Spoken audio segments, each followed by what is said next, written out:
So we were talking, we had a very broad discussion about what this is a publication about grassroots and, larger government organisations and how those two ways of being can work together on this issue. But we were talking a lot about smaller grassroots arts organisations and what they actually need to be able to deal with this issue with little resources. So consultancy around code of conduct or how to deal with bad behaviour, and if they've experienced this issue. What is the union's role here? And we talked a lot about code of conducts and that code of conduct shouldn't just be like a tick box situation, that how does the code of conduct actually become a conversation between two people and set the culture of a small organisation? And we talked a lot about OH&S role here as well, and how that can actually become more human. And what does this say? Development, both professional and personal, responsibility for leadership teams. Oh yeah, we're talking a lot about leadership, and no matter how big your organisation, if people aren't willing to address these issues and talk about it person to person, then it doesn't build a culture of respect and how important that is. Awesome, thank you. Should we give a round of applause? I had a great group. We introduced ourselves by talking about our organisations and what code of conducts, if they had any. There were artists, small organisations, large organisations, what was working for them and what wasn't.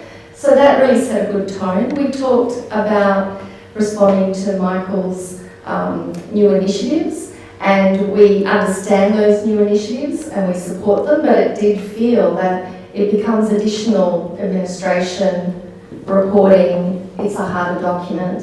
And how do we actually make these documents a living, breathing embodiment of the culture that we want? So we're very lucky to have a consultant that specialises in this area, and we've got a few tips on education and actually taking from the top down people through educational programs, setting a culture that's very different, talking about it, having sort of an agreement for covering each other's back. One of our participants explained that only the other week she had an experience of sexism. She thought she did the right thing by going to the person and confronting them. She couldn't find the code of conduct. The HR said, oh, maybe don't do that. The confusion still is there, and we realise that we need a culture in our workplace where we actually witness these things happening and we name it in the moment and we support each other. And that is how we can embody these documents to be living and do the reporting. Hopefully there'll be less reporting because of it if we actually are more proactive. My dear participants, if I missed anything, we talked about resourcing and money and the time it takes to service the codes of conduct and the reporting. And we had a great idea from Kate that potentially best practice models, which hopefully could be provided to from Create New South Wales, if they can go and source what's out there and give us advice on a direction for a right code of conduct. But larger organisations or smaller organisations that are more dynamic and flexible can partner up with people and assist in creating a code of conduct, but also we feel that education sort of program and changing the work culture and having leaders agree to it and embody it and live it is really essential. Amazing. Thank you. Wow. Hi guys. So we asked our group 3 questions throughout the conversation. What resonated with you? What questions did it raise, and what small action could you take or undertake in your daily life and your response to this evening? And so a few, like just to meet you two and Rita, you said some beautiful things and we quoted you back. We very poorly paraphrased you throughout the entire thing. But in particular, that it's a human crisis that we can't read each other. How much do we need to hear about a person's trauma in order to believe that it has happened? How to move forward when there is still anger, that it is not just the women's role to fix it. and that the resistance to change, because those in power are benefiting. I've skipped over some, sorry team. Questions that we talked through were where is the support for our young people? Does this start with our children and educating them on the best ways to respond to infractions on their body and behaviour? Where are the systems, where's the leadership in the institutions? How do we speak up in an uncomfortable situation? How do we move through our own concern for the comfort of another person? Often we take on that empathy and that emotional labour ourselves, somewhat, I think, unnecessarily. And how do we talk about the messy? How do we create safe spaces but still allow challenging work to be made? Mark next to me actually asked, do we need an ongoing forum for these issues to continue to talk about? And that led us to talking about the wonderful advocacy groups and community groups in the arts that have been responding to these issues. Some of them well beyond Me Too, Women in Film and Television, right, Grania? Women in Theatre and Screen is another one. The Me No More campaign from the music industry, and just making ourselves aware of those particular actions and reactions that are already happening. And then what small actions could we take to practice in our daily lives? That's an ongoing question for us, and maybe something that we all can talk through as we have a glass of bubbly. But talking about what scripts we can practice when we do have a moment that feels unsafe or unkind, saying that's not cool, saying stop it, I don't like it, as our children are taught in our schools, thank you Amy, or simply just saying, wow. Is that all right, guys? Yeah, you okay with that? Cool. Yeah. Great, thank you. We're talking about leadership and the role of leadership in this change, and we responded to Libby's second question first, which is how do we create spaces that allow for the messiness, that allow for the creative process, that allow for mistakes to be made and for learnings to be discovered as well. And then we also asked about what are we doing ourselves that perhaps are keeping us small, but we did it with a bit of compassion that understood that sometimes it isn't safe to speak up, that people do benefit from these power relationships, and there sometimes is quite a bit to lose. So there is a long way to go on this journey. And so our sort of 5 points that I guess we'd like to summarise in, and I'll just do this, and I'm sure I've missed things, but I think we agreed this will be what we say. Well, first of all, I guess it's actually, let's go back, is that we really, one of the things that came through is the importance of listening and the importance of respect and the importance of validation and the importance of using the right language to validate somebody and how easily somebody's concerns can be dismissed if that language is not used carefully. So please call me up if I'm not using the right language. The first thing is that this is a journey of change. It's a systemic change, it's a culture change throughout the community of arts organisations, and it's also within each individual organisation as well. So there needs to be an invitation open to all to come on this journey together. And I think that's the first thing, that opening it up as an invitation. Carrots and sticks don't really work. We need to explore this as a whole cultural change for the sector. There needs to be conversations about what the current state is, not perhaps in a blaming area, but acknowledging what is really going on right now and allowing that to have its space so that there can be room for people to be heard, for that to be acknowledged, and even if there can't be a fix made, because yes, I respond to that thing that women always have to fix the situation, maybe we can't fix it, but we need it to be heard and there's space given. Then we need to start with education,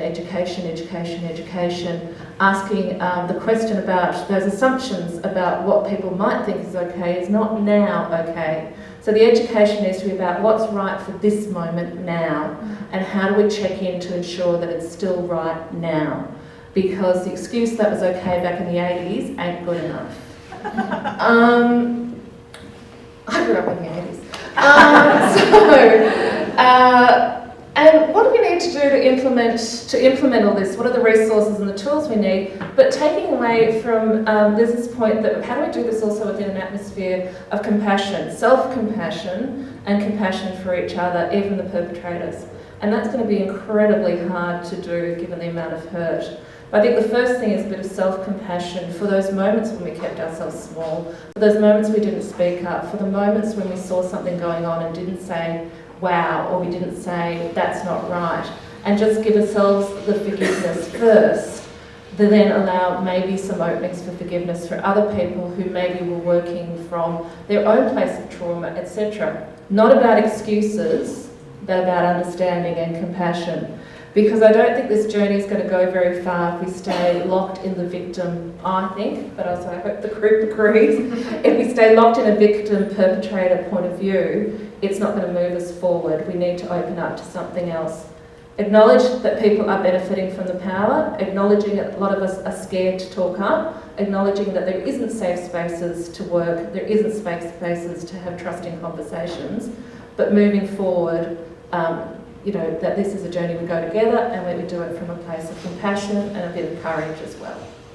Wow, thank you so much. Now, I'm just going to ask our speakers just quickly, we'll start with Lindy, just to offer any final reflections. We have covered a lot of ground this evening. So Lindy, we'll start with you.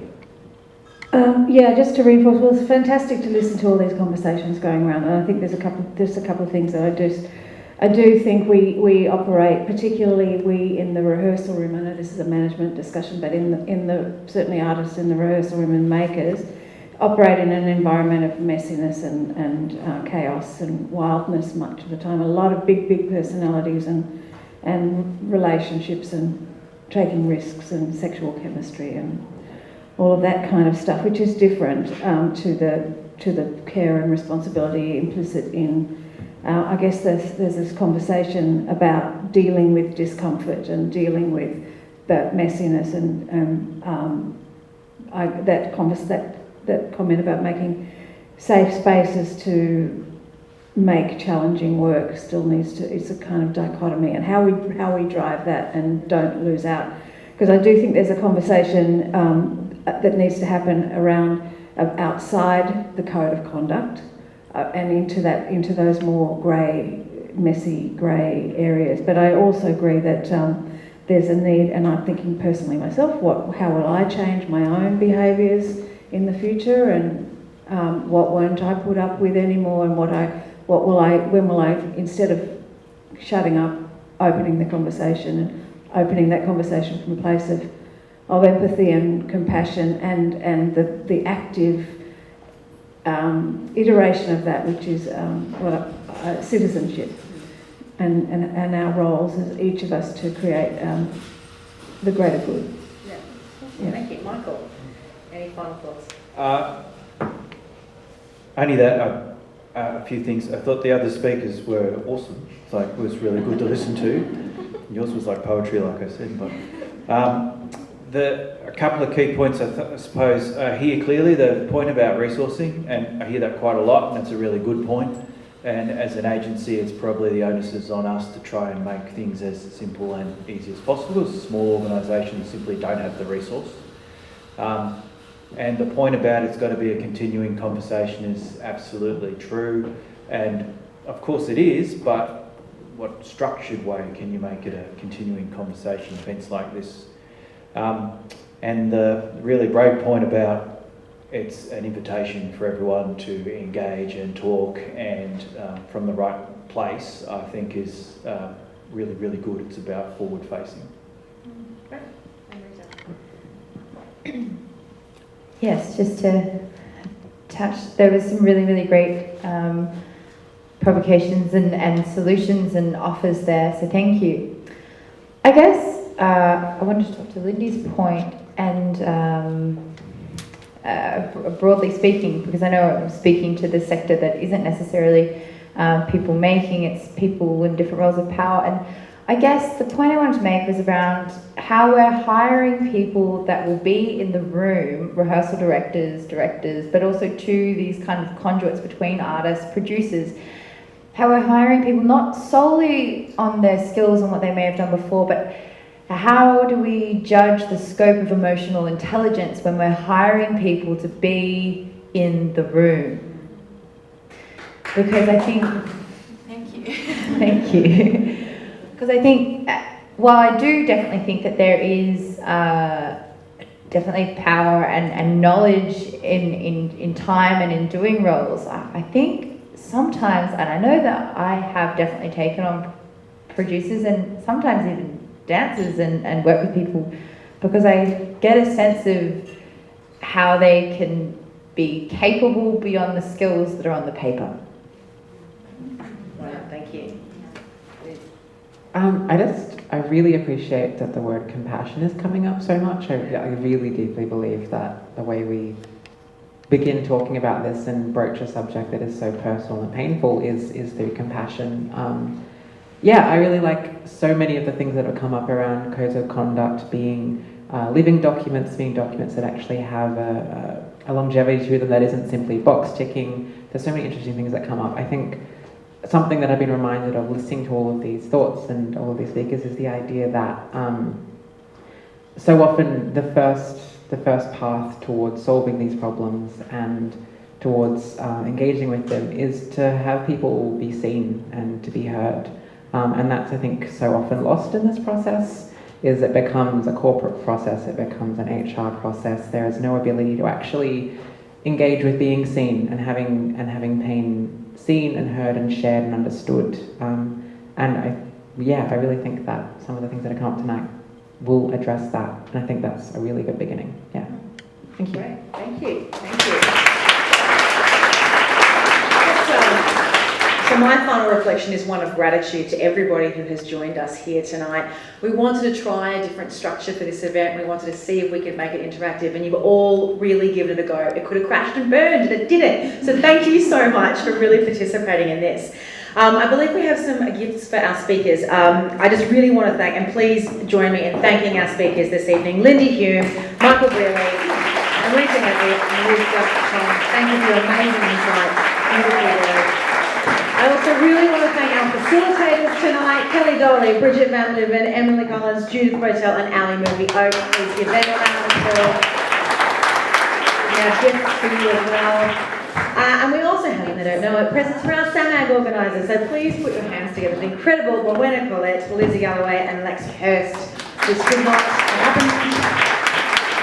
Sorry, I'm making you run around without you. Just some final couple of housekeeping things. Throwing flowers at people. If you're inspired by tonight's conversation and want to keep talking, the team at Make Nice have offered to host further conversations on their online platform. For those of you who are unfamiliar with them, Make Nice is an online platform and a real-life conference for, by and about creative women. All you need to do is go to make-nice.com.au/join us. It's on the piece of paper that is on your seats if you wish to. Just submit your details and they're going to let you join their kind of online forum that they use for conversations of this nature. I also want to let you know we've been talking about education and tooling up and resourcing. TAFE New South Wales have a great program that they're rolling out at the moment, which is free, hooray, for workplace resilience for the entertainment and events sectors. They have a session coming up on the 19th and 26th of March. You can find their flyers. I think they're up by the bar at the back, so check that out. And finally, a plug for SAMAG's next seminar on the 26th of March, a very different topic, creativity versus robots. Can the arts disrupt emerging technologies? So go and visit samag.org for more information. And that is our night. Thank you so much to everyone for joining us. We have drinks and nibbles and we have the room for an hour and 10 minutes more. So please stick around and let's keep talking. Thank you very much, everybody.